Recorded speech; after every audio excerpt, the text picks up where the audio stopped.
We welcome you to 2022 and the latest episode of the Pig X podcast. I'm your host, Delaney Howell.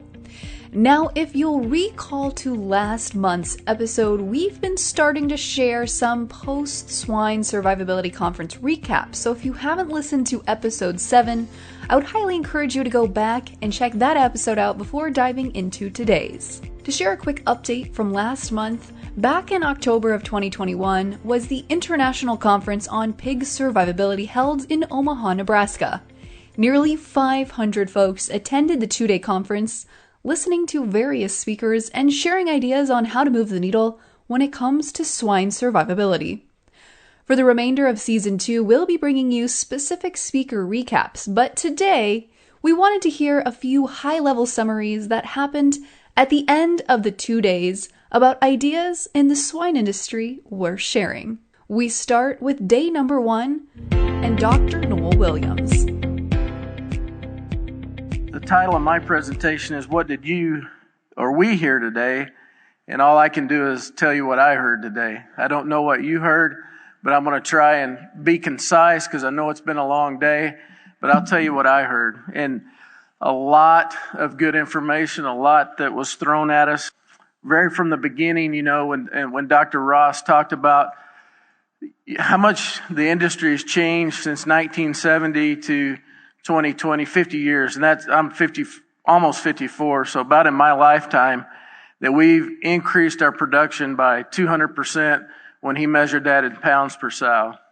Okay, and I think if you listen to Dr. Ransom, he says we got to do that again in 30 years to feed the population of the world, And so remarkable changes. And I think if, people back in 1970, they probably didn't think that they were going to double pounds per sow per year, 200%. But the people that were working on it were people like us, animal scientists, geneticists, veterinarians that were working on the problems of the day with a goal to continually improve what they did because they loved what they did. And everybody in this room does that. And we do have a noble goal and a noble task to feed the world 30, 35 years from now. And we do have to improve our efficiency, and we do have to improve our production. So how are we going to do that? And, Ron talked about the trends in our current production, a great talk, and he's always done a great job of doing that. He had his family here. I'm proud to say I have a couple of my sons here. Don't tell your mom that he gave his wife flowers, so I don't get in trouble there. But, he always does a good job of distilling down what some of the issues we have. I think one of the questions that struck me, or the point was, we should be measuring pigs per sow per lifetime, right? Well, if you're losing 47% between P0 and P2, I don't think you need to be worrying about that. You need to be worrying about getting better because it's not very good, right? And he talked about some of the things that are issues that we face. We talked a lot the last couple of years about prolapses, but the thing that struck me was lameness is bigger issue today than prolapses, and we have not gotten any better. We're losing more females for lameness, and we've got to get better at gilt development. I'm saying myself, our system, we've got to get better at gilt development. We've got to keep those sows within the herd to P2. So get them to P2. After that, their pigs per sow per lifetime will be good, right, Ron? And that's what we got to focus on. The things that he talked about in terms of pre-weaning mortality, very echoed through from some of the other presentations. And exactly what Dr. Ransom said, it is embarrassing to say that we lose 35% of our animals from a total born to market. It's unacceptable. And again, I'm not chastising anybody. It's unacceptable for our system. It's unacceptable for everybody. Okay? I think Ron did a great job of laying out some of the issues, and he had some solutions too. So I appreciated that. Some of his concepts around, the structure, the lameness, the hoof quality, some of those things, the early feeding of sows during that 115 or days to 120 days in and around farrowing. Some good concepts. Now we've got to implement those and improve on that. Okay. I think, I don't know if Bill is still here. Of course, yeah, there he is in the back. Of course, Bill and I worked together for 10 years, a great mentor, did a tremendous amount for me. There are other genetic companies within the room. I saw Dr. Rathje and so those guys. But, I think as I listen to him from a genetic standpoint, and a great job comparing the differences from country to country and the challenges that we face. And I think if you distill that down within North America, each system has their own individual challenges that they face, right? He talked about the differences between Europe and North America, China with ASF. You got to look at your own individual system and, one, measure what those numbers are, and then secondly, figure out what your individual challenges are. And I think he did a tremendous job of the differences across the countries. And, Bill's always been forthright. They don't have a perfect genetics. They're going to continue to work on it. A lot of tools and a lot of technology. I think the thing that strikes me is there's always that balance between genetic improvement, best nutrition, best management. And there's certain times over the course of our industry that we get out of, great scientific term here, out of whack. We may lead ourselves on genetics. Sometimes we may lead ourselves on nutrition or management. And there's some things in and around there that he talked about specifically with a sow body condition. Maybe our paradigms are not wrong or not right, in and around what that condition should look like. Maybe there's some nutritional things. There's some management things. But obviously there's an issue, and we've got to focus on each and every one of those components. But we have to continue to drive genetic improvement to double our pounds per sow per year 35 years from now. We have to. And we as managers, we as nutritionists, got to keep up with that and stay in sync with that to continue to move forward. Dr. Schultz talking about the economics of mortality, a good tool there to utilize. And again, that's different for every system. But I think our goal is to keep every pig alive. How you look at that from an economic standpoint is different in what you invest. But our goal as stewards of animals, animal husbandry, is to keep every animal alive. Now, we have to run a business. We have to be profitable. But that should be our goal. A good tool to look at what technologies you may prioritize or focus after first. But continue, a good tool there from an economic standpoint. Cassie, I'm not sure if she's still here. When she talked about regulatory and advocating for the future, kind of tied in what Justin said when she was talking about the scientists in the room are going to go tell the regulators how wrong they are. And then she has to tell them, no, you got to be quiet. They are the regulators. They make the decision. The consumer's the regulatory body that we have to meet the needs of, right? It's frustrating. Sometimes we don't want to hear it. And we can cuss and discuss within this room about how wrong they are. But the reality is they're the one buying the product. They're the one that's right. And we've got to change our business and change our paradigms of how we manage our system and what we invest in from a facility standpoint, from an animal standpoint, to meet their needs. And we just have to be cognizant of that. After lunch there, we got into some nuts and bolts of good take-home things that we can utilize within our systems. Worked with Gus and Troy. There's the guys at Pipestone for a long time. Great pig guys. Gus gets a little bit excited. His accent comes out a little bit. But and I've known Gus, and we used to work together at PIC. There's no better person in a farrowing room and nobody more passionate about that. And he did a good job and had some good information. I think the one thing that, as I looked at that he talked about is maybe the disconnect. He kind of said this at the end, disconnect of technology, what's really needed versus what people are forcing on us or say this is what you should be using. And he was talking about the practicality in that, in and around pre-weaning survivability. I think the talked about some different things to look at. Mark Schwartz's presentation from the Layman Conference, he referenced that. Something that looks a little crazy, but it looks like there's opportunity there. I think he did a good job of bringing out some points there. Chris, we work closely with Chris. Some of the data that was utilized within that presentation would be from our system.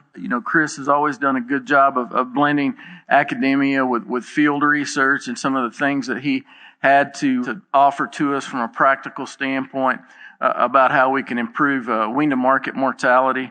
One of the things that struck me was how we utilized our facility, how we load our barns, the sick pens and the opportunity pens, and it's a pet peeve of mine. And he probably may have took that picture from our system with that one empty pen, and I'm like, it drives me crazy, right? I think it probably was ours, Chris. We probably did do that because it was in our nurseries a couple of weeks ago.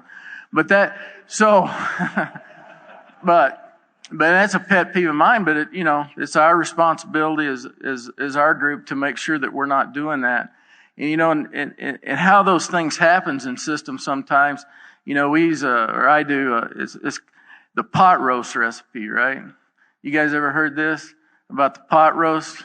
And the first thing you do in this recipe is you cut off the ends of the pot roast, you put it in, you season it, you make the pot roast. So this young lady that was learning how to cook, she asked her mom, she said, well, why do you cut off the ends? It's just wasteful. Why would you cut the ends of a pot roast off? Her mom didn't know. She said that was a recipe. So then the grandma was still alive and they asked the grandma, I don't know. That's what the recipe said. That's the way we've always done it. It's 50 years. It tastes good. The great-grandma was still alive. They asked her. And she said, well, that was the size of the pan we had. The pot roast was too big, so we had to cut the ends off. But when you think about that, a lot of times that's how we get those types of things within our system, is we just kind of always done that way, or we just let it go, or we let it slip. And we really got to focus on that. We talk about saving 1% mortality. What was it, Chris? 0.75% to 1.5% if you got the square footage right. So that's a big deal. Okay? So make sure you don't have any pot roasts. Dr. Talbot, that's the first time I've ever heard her speak. She was passionate about biosecurity, right? She was passionate. You could feel that. And what was her message there? We're going to get rid of PED. We're going to eradicate PED. We're going to do everything within our power to get it out of their system there in Manitoba. And excellent practical tips of how to do that. And I'm not going to go into that. But, if I had to invite a speaker like Dr. Coleman said to bring someone into your system, the passion that she talked about that, the desire that she had, that's what you want to look for when you're talking about biosecurity. And then great techniques to go with it. But she's telling you, I'm going to get rid of PED. We're going to beat it down and we're going to get rid of it. You could tell just from her passion, the things that she's done in her system, a tremendous presentation. And then the people piece, and I was trying to write notes and I didn't turn around. Who made the comment on the 7% versus the 93% time spent on the labor? Who was it that said that? I could see. Oh, yeah. Great. Probably the best summary comment of the whole day, right? And that's right. And I was marking down how many times said people or implementation not in this 3-speaker segmentation. It was 47 times. So you talk about the emphasis on people, but the speakers that did get their 7% did a tremendous job. Valerie talking about, the passion, the personality, and finding that out about your employees and the individual employees, and then how do you implement that on a team and implement that on a farm level was great. Dr. Probstmiller, you talk about a trainer now. How could you not be energized? You talk about adrenaline. It was 4:00 or whatever it was, and there was adrenaline flowing, right? A great speaker. And again, the thing that struck me is, the kill callers or risk killers, whatever it was. What I wrote down is, I bet I'm going to go home and make sure we don't have any risk killers in our system. Now, we don't we don't utilize that, but that got there, and I'm sure the systems she worked with, good systems. I'm not being critical of it, but I think what you got to do within your system, within your business, do you have any of those collars running around? And I'm using that figuratively, not the actual collar, but are there things that put that mentality within an employee or team member or person within your organization that's setting the wrong behavior, that's setting the wrong message, okay? And create that culture of we're here to keep pigs alive and care for pigs, okay? Just a tremendous job. And then, Dr. Coleman, great job about the urgency, and I think the thing that, that I took from that, some excellent tips about pre-weaning mortality, challenge yourself with numbers, challenge yourself with outside people. But he really talked about the structure that you have to create inside your business or your operation. They say culture eats strategy for lunch. Well, structure eats culture for supper, right?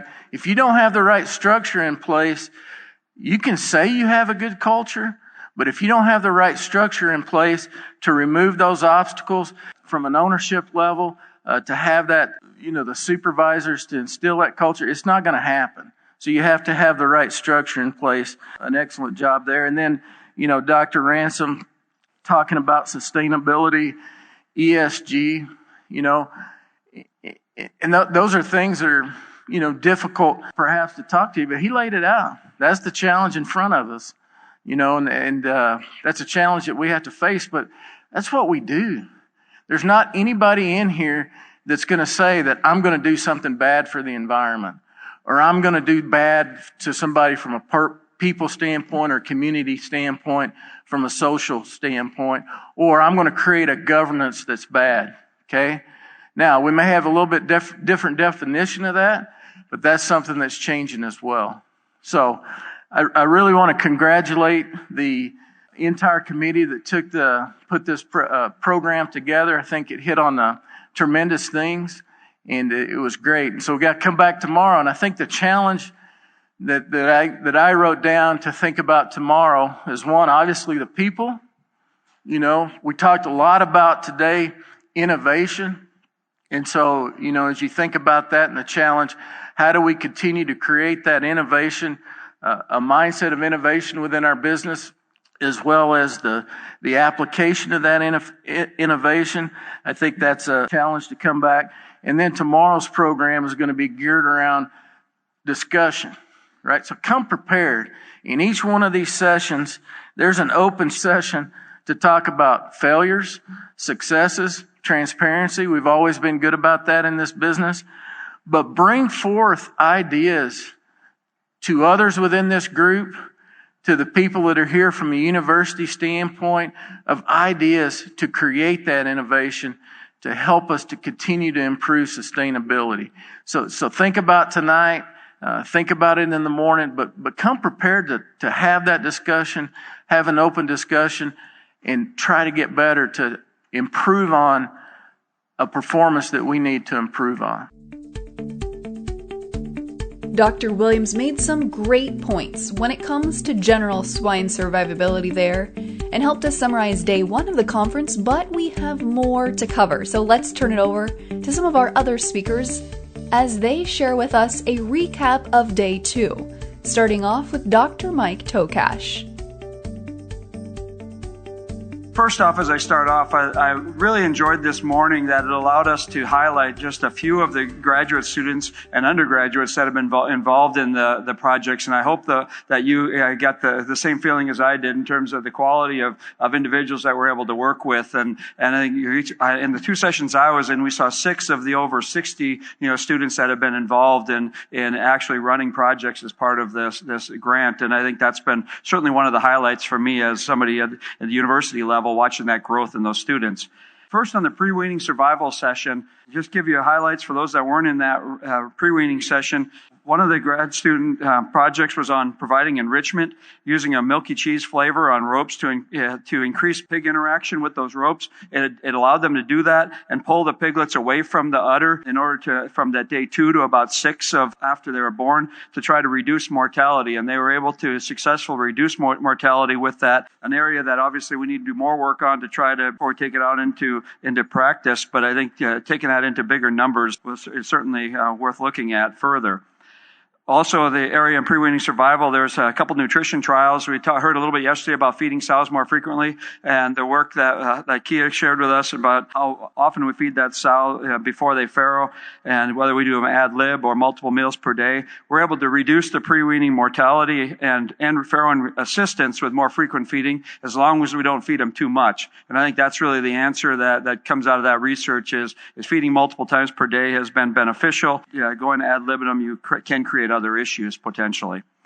Essential fatty acid research has shown, and the research North Carolina State's done has shown the improvements in the summertime, providing essential fatty acids through like soybean oil in order to improve subsequent reproductive performance. The work that Julia shared with us showed that it didn't have an impact on subsequent reproductive performance in her trials, but it did increase weaning weights. And she provided a really nice, very large data set that we were able to see what the impact was on the economic benefits of that fat addition on weaning weights, and also the fact that in her trials it did not impact the survival of the pigs, having the different fatty acid profiles in the milk and the colostrum.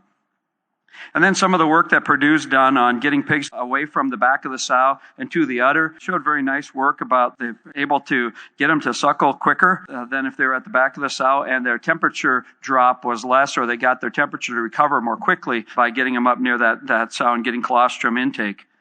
An interesting one, and some of Kara Stewart's farrowing induction work that I had never really given much thought to, was that it did increase the likelihood of those sows farrowing by day 115, which is the reason you do induction. But the downside of the induction was it decreased the duration of colostrum production. And I think that's a very interesting one when we talk about the need for getting colostrum intake into piglets, and something we better think about when we're doing farrowing induction. And also in Kara's main presentation, the couple of big key points that came out of there was that there were 65 to 70% of the mortality is from pigs that are over 1 kilogram at birth. And so we think about those small pigs, and certainly as a percentage of their population, they have the highest percent mortality. But if we look at the overall mortality of piglets before farrowing, the big majority of the overall mortality is still coming from those larger pigs. And 40% of their mortality is due to crushing. And so again, all the things that we know to do about reducing crushing in those first 24 to 48 hours is what to save those big pigs. Also, the work that shows that pigs are born to a variable size litter, they have a much higher chance of dying than if they're born to a uniform size litter. That really, I think, provides opportunities from the genetic selection standpoint. She brought up the issues of potential vascularity in the placenta, and also the selection for robustness and genetically. I know we have a lot of things we have to select for, but that's a relatively easy one in terms of the variation in piglet size at birth to mix in. Many of the things that are being done on farms to reduce mortality, she brought up the point that we don't have very good data to support a lot of the activities. Some of the excellent work that University of Illinois has done about drying piglets has shown that they were only able to reduce the mortality of the lightweight pigs when it was cold in the farrowing house. In a normal temperature, they had no impact on it. But I think she did also point out that people doing other things to save pigs while they're there, and that's one of the things I think we keep finding in some of our research trials, is one of the reasons we may not find some of the significant effects that sometimes people think they're having, or when they implement some of these strategies, is that we tend to have a lot of people there at the time when we're doing those trials, and we probably save some of the pigs in the other litters also that may not have been saved if we weren't there doing it. I think probably the biggest thing that some of the discussion came out of there was that the technology that is now that we're able to track individual pigs is really going to help us in this overall pre-weaning mortality area, not only tracking how those pigs live all the way to the end of the nursery, but all the way to market weight, as what impact do we really have on lifetime productivity and on those pigs. The post-weaning area also had some discussion about the nutritional enrichments. The post-wean mortality was able to show that with mat feeding, with large cubes, with biscuits, a number of different strategies to do sensory attractants to get pigs to the feeders. Those all help to reduce the weight loss of the pigs immediately after weaning. but they didn't change overall growth rate or feed efficiency of the pigs. Body weight loss and fallout rate can be improved through strategic management, but there was more work, again, that needs to be taken to understand the long-term impact. And again, the technology and individual pig tracking is really what's needed to be able to do that. Deb Murray finished up that session with a lot of practical thoughts on vaccination programs, on the negatives of over-medication, of using too much antibiotics, about barn cleaning and biosecurity and water line cleaning. Many of the things that we obviously need to teach and verify that people are doing in the barns that we know will reduce disease issues.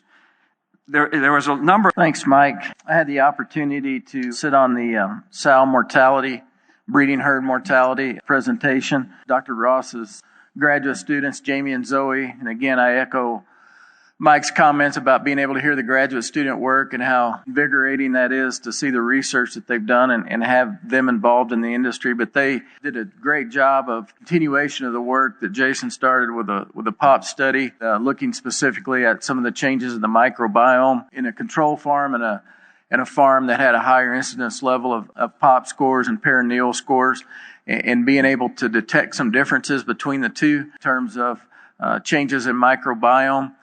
And then their challenge now is to see if they can alter that microbiome and with some different either nutritional strategies or potentially antibiotic strategies to be able to evaluate that, see if they can change, and see ultimately if they can change the incidence of POP. And I think a tremendous model, good work that has been done, the incidence of POP, but also utilizing the perinatal score to estimate that and predict that, which is a very good predictor of it. And then following that up with the microbiome work, and now the application of that microbiome work. So that was good. It's good to see that basic research combined with a practical application. Just excellent work. Chris Rodemaker followed that up with a very practical talk, and I would encourage everyone to watch all the videos. But in terms of short-term things that you could do to potentially change breeding herd mortality, he was able to demonstrate over the course of about a 3-month period of some process changes, process allocation, time allocation within a sow farm, about a 3.5% to 4% improvement in sow mortality by focus on individual care, but also really reprioritization and refocus how the breeding, this was a gestation study, but how just a change in focus there, they've been able to demonstrate about a 3.5% and 4% reduction in sow mortality just by changing daily processes and really focusing on individual pig care. So that was good work. Dr. Dean followed that up with an excellent discussion of the frustrations associated with looking at sow breeding herd mortality, a good walkthrough from a epidemiologic standpoint, how frustrating it is, and re-emphasizing the importance of collecting good data. You can only make good decisions when you have good data. Some practical tips there. Really talked about lameness. And one of his take-home messages was, you can't just measure lameness on a dead sow. You need to identify it on a sow that survives as well. And so put lame or not lame on every farrowing card, and then you'll be able to collect better information and then look and see the impact on productivity as well as mortality. So that was a good presentation. I think one of the comments that he made that really hit home, he said, what is finished when the lights are turned out at the end of the day or the end of the week? Okay. And he equated that to what chores have been done. What's the focus or priority on that farm when the lights go out? Okay. What have you got done? And he talked about, have you individually cared for every sow? Have you treated every sow? So again, focusing on your priorities, but really think of it when the lights go out, what have you accomplished from the day? And are you doing the right things?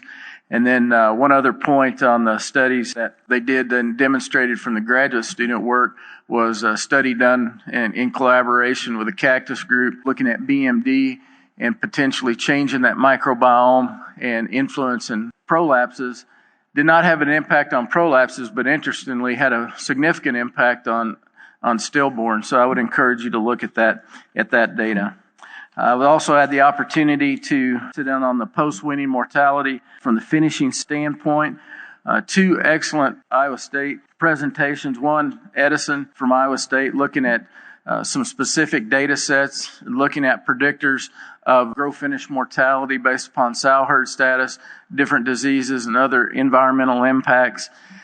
And to me, I think, good data, if you have good data in a large data set, we've got the tools and application to be able to look at that and find out predictors of mortality. But, a lot of things we've talked about over the last couple of days is where do we devote our resources? Where do we devote our capital? And what that data demonstrates, and that may be unique to one system, is these are the areas that you need to focus on because these are the big predictors of grow-finish mortality. And I think the message is utilizing that type of data in that way, it allows you to focus on that. So, a good model that can be utilized in other systems as well. Dr. Holkamp talked about the importance of finishing biosecurity and the impact that disease can have on finishing mortality, but also the impact that it has on sow farms. We talked about that yesterday with the veterinarian from High Tech about how those growing pigs or incubators, I think is what she called them, and improving grow-finish biosecurity may have a direct impact on grow-finish mortality, but also an impact on sow herd health, particularly if your sows are in that area. Then we got to hear Dr. Pillen talk about his experiences in the industry. It's always great to hear. He talked about, and Brett used some examples of things that he talked about of his 50 some odd years in the industry. And one of the points he made, he had the 95-5 rule, and it really tied into what we've talked about the last couple of days. Because he's a veterinarian by training, he said, but 95% of it's the people or the processes, the resources that we give to the people are the big impactors on mortality in this particular case. And so good to hear from him and his advice. And then in the open sessions, a good information exchange. I'd encourage you to listen to those, both from a research idea perspective, but there was also some good practical tips during the discussion associated with both the sow mortality side as well as the grow-finish side. What I'm going to cover in just in a few slides here is to talk about three big areas, trying to wrap up my thoughts on the area in terms of lowering mortality as an industry. First thing, obviously, is we want to implement what we know. So let's talk about what we know. Then, what do we need to research that we don't know? And then, finally, we heard yesterday about some of this is, do we need to change our paradigm in terms of, are there new swine production models that we should be considering as an industry? So first, what do we know? Well, we all know that increasing birth weight increases survival. And it was very nice to hear Bill Christensen talking about, and I know PIC has done an excellent job down this area, and I know a number of the genetic companies are realizing and are moving this same direction in terms of that increase in birth weight. The best way that we can do that is through our genetic selection. They have a much greater impact than what we can have as nutritionists. Yes, we can influence birth weight a little bit from the diet, but it's a very small impact as compared to what you can do with selection. Okay. Pigs need minimum of 200 grams of colostrum intake. Kara Stewart challenged that a little bit in the session this morning, said that probably should be closer to 300 grams of intake instead of 200. But you can argue about that. But the reality is that we know that we need to get colostrum into those pigs, or we're going to lose them very, very early in the farrowing house. The causes of pre-weaning mortality haven't changed. That's probably the biggest thing. Yes, we have a lot more pigs today, but if you look at the causes of pre-weaning mortality in papers that were written in the 80s, they're the same causes of pre-weaning mortality as papers that are written with data from today. Okay? It's the first 48 hours, 50% of pre-weaning mortality. Late on, low viable, and starvation is 76% of pre-weaning mortality. And so it's not very difficult to figure out where our target is at and where the emphasis needs to be placed in the farrowing house if we're going to reduce that number. Survival increases as weaning age increases to 24 days of age. That data is becoming more and more clear the more data sets we have, and some excellent work that Adam Mosier's done at Michigan State University to show the biological reasons why that occurs, and shows that as you get those pigs up to 24 days of age, the reason that they have improved survival all the way out to market is because you fundamentally changed their intestine and how that you can get pathogens across their intestine all the way till that pig gets to market. So we need to get pigs to at least 24 days of age as an industry. I know we've got a lot of reasons that people don't do that, but we need to get there. Okay? Mortality increases with increased stocking density. Chris Rodemaker showed that very nicely yesterday, and I think there's relatively little of that data in the literature, but I know there's more of those data sets and production systems that have shown those kind of effects. It's real, it's believable. That's one of the areas where the stocking density and stocking correctly, we know that can have an impact. And genetic selection, we all know this, genetic selection works. We get what we select for. And so if we keep selecting for increased growth and leanness and feed efficiency and don't put in the robustness traits, we're not going to improve robustness. If we don't select for reducing mortality, we're not going to get there. What else do we know? We know health is king. I mean, this is one, married to a veterinarian, and I know she has a much bigger impact on the outcome of that farm than what I do as a nutritionist. I mean, that's reality. If the diseases come into that farm, there's not a lot that I can do to help keep those pigs alive in many cases as a nutritionist. The sow farm source drives downstream mortality. That was just highlighted as what Noel was talking about in the presentations this morning. But the interesting one that is starting to come out again is that finishing pig mortality actually leads sow farm mortality when we look at a region or we look at season of the year. That's the data Iowa State's pulling together shows us very nicely now, is that finishing pig mortality is going up before sow herd mortality is going up, and disease breaks, I should say, are happening. So disease breaks are happening in the finishing barns before the sow farms. So we're dragging those diseases back and then creating too much of a population of virus that then is infecting the sow farms. This is one that I know is, again, a very, very difficult one to solve, but we heard an excellent presentation from High Life yesterday about the packing plants and controlling those packing plants because they are an amplifier of disease in our industry. It's because we bring the disease into the plant. It's not their fault. We bring the disease in, and then because we're not careful, we don't clean, we don't wash. When we take the trucks back, we bring those diseases back, and then we move them back down through the system to the farrowing house. And we're not going to get our PRRS under control as an industry until we control finishing pig biosecurity and take it seriously. What else do we know?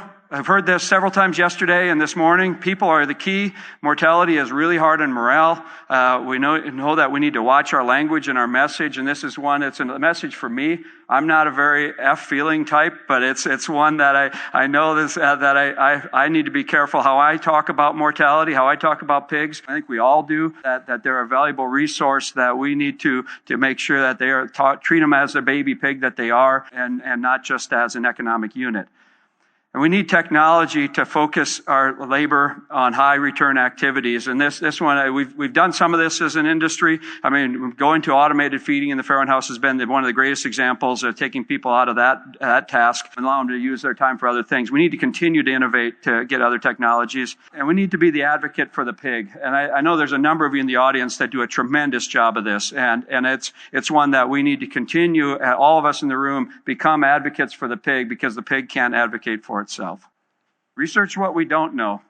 I'm not going to talk about specific research areas very much. I do want to put some areas in here is that we want to thank the farms that do open their doors to us and allow us to conduct large-scale research on mortality.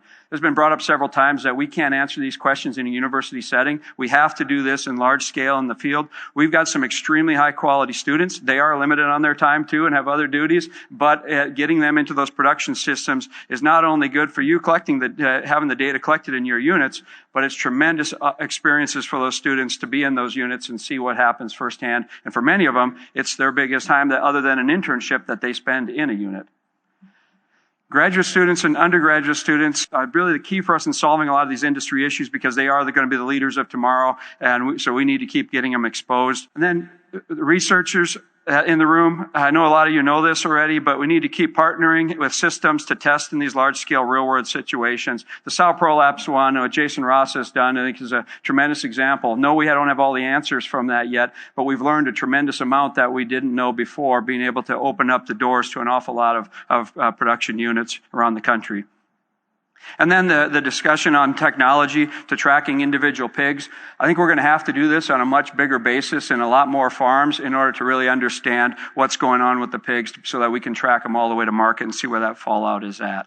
Then I'll just finish with changing our paradigm. This is one that, again, I'm not a futurist, but I keep thinking about this new model of pork production and what should we consider. And I don't know what this model needs to be, but in the past, you think about the things we've reinvented our industry for already is, multi-site production, wean to finish, filtered sow farms. You could probably add a number of things on this where we've really reinvented the way that we produce pigs. In the future, what's it going to look like? I don't know. This multi-suckle common creep really interests me, and especially Randy Stacker has approached us a couple times about doing these farrowing intensive care units. And I've thought about this with multi-suckle common creep. Is that an area where you could have a focused intensive care farrowing facility, and then you move those sows when there's 2 days, piglets are 2 days old, to this multi-suckle common creep room where you don't have all the investment, and you handle that like we handle nurseries or finishers today. I mean, there's a lot of, and then you can get people hired into that ICU that have more of the skills that we need and run the number of sows across them. Those kind of things that we need to think about. The fortress biosecurity we heard yesterday, restricted intake and gilt development. We've heard a lot about how we need to raise our gilts differently. We know if we slow down that it helps us on longevity, but we continually refuse to do it in the U.S. And that's just an example of where we need to think about what can we do to change our paradigms and how we raise pigs. With that, I'll turn it over to Noel. So I think Mike did an excellent job of summarizing. I'm just going to end on a couple of three different things. One, when it comes to foreign animal disease, I would encourage everybody to run their business knowing that foreign animal disease is most likely on our soil, and you've got to be prepared. We have to be prepared from a business continuity standpoint and a preparation if we go into wartime. And I know we've talked a lot about that, but I think the reality is it's going to happen. You know, Gustavo had a 2035 retirement yesterday in his slide, and it kind of hit me because that's when my last kid graduates from high school. That's kind of my retirement date too. In my career, it will happen on these shores. I'm convinced of that. And I believe that you need to have that in your business plan and in your daily operation. Preparation is going to be key. I really believe that. Secondly, I don't know if Brett's still here. I would put a call out to continue this project, the survivability. You know, you talked about the important, and maybe we change the name to sustainability, right? I think this project has been great. I feel honored to be able to participate in it. I think it's been a great project, the collaboration. We're seeing some of the fruits of the results. We're going to continue to have some in the forward. It's not done yet, but I think it's something that we should continue. And just one thing to end up on, you know, as Mike talks about the future, and I'm not a futurist either. Most scientists aren't trained to be futurists, right? We spend our whole careers trying to mitigate risks, right? Whether that be in biosecurity, and that creates a type of thinking that keeps us from having some of those futuristic thoughts. So one thing I want to challenge the group is I would encourage you to get this audio book or read this book. It's called Loon Shots, The Science of Generating Crazy Ideas. And what this book does is talk about the science behind the culture that you have to create as a business to generate crazy ideas. It talks about moonshots, far-reaching goals, 10,000 or doubling pork production by 2035 or some of the things we talked about. But then it talks about loon shots. And what a loon shot is are those crazy ideas that come to fruition that allow you to achieve that moonshot. And it takes a different mentality. You've got to get out of that risk mitigation mentality. And it talks about artists. And artists are the true people that create those crazy ideas. And you got to stop being a risk mitigator to be an artist. I would encourage you to look at that. But the bottom line message is for your business, for your practice, for your farming operation, spend time generating those crazy ideas. It takes a different mentality. It takes a different mindset. It takes time. But for us to achieve the goals that we talked about over the last couple of days, for us to have a sustainable business, to have a license to operate, we've got to spend time. And this is a tremendous group, a very committed, very smart people. but we have to spend time generating those crazy ideas. So I'm going to end there, but I would encourage you to look at that. I think everybody that on the committee, and I really appreciate the opportunity to be a part of it, and I'll turn it back over to Jason. I hope there's something that you thought about how it can fit into your system, how it can fit into your business, if you support producers, if you support pork production. And I hope you go home with the intention to implement it. The other thing I said is we have to think differently. And I think that's what Noel just made that comment too. And I hope that you're challenging yourself to think differently. It's not easy. Thinking differently requires you to challenge dogma and challenge the way that we're doing things and really question, are we doing it the right way? And so I hope you go home and think about the dogma in your business, or those facts that we've accepted as true, and challenge them and see what you can do differently. The other thing I'll end with, and I love quotes. I guess it's just something that I do. I've got on my bulletin board behind the monitors in my office, I put quotes on pieces of paper, and I print it out every so often when it gets updated. I think I got about 3 pages of quotes.